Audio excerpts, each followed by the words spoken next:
इसके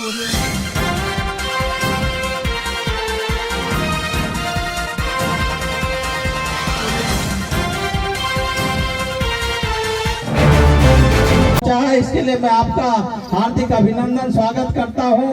मंच पे पहुँचे हुए हमारे తెలంగాణ అని చెప్పి ఎన్ని బెదిరించినా దయచేసి భయపడొద్దు, ఎవ్వరికి భయపడకుండా ఇక్కడ బీజేపీ గవర్నమెంట్ గతంలో ఉన్నప్పుడు కూడా గెలిచిన వ్యక్తి మన కవాసి లక్ష్మ గారు.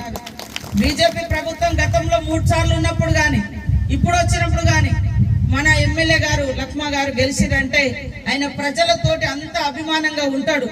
మీరందరూ దయ ఉంచి ఒక్కసారి కై గుర్తు చేయి గుర్తు మర్చిపోకుండా ఓటు వేయండి.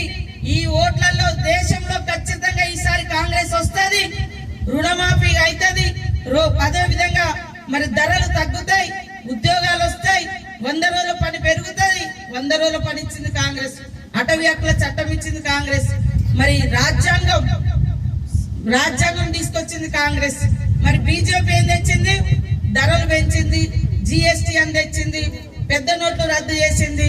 మరి అదే విధంగా మన ఆస్తులన్నీ కూడా దోచి పెడతా ఉన్నారు, ప్రైవేట్ వాళ్ళకి ఇస్తా ఉన్నారు. ప్రైవేట్ అయితే మనకేం మిగలదు, ఏముండదు.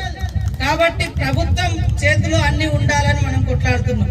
అది కాబట్టి మీరందరూ తప్పకుండా మాట ఇచ్చి మన కాంగ్రెస్ పార్టీకి ఓటిచ్చి చేతి గుర్తు మీద బటన్ నొత్తి మనం కవాసి లక్ష్మ గారిని చాలా అన్ని ఓట్లు ఒకటే పక్షాన కాంగ్రెస్ పార్టీకి ఇచ్చి మన కవాసి లక్ష్మ గారిని గెలిపియాలని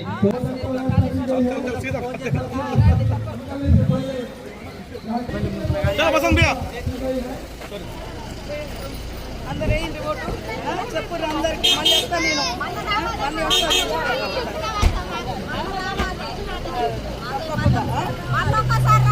వస్తా.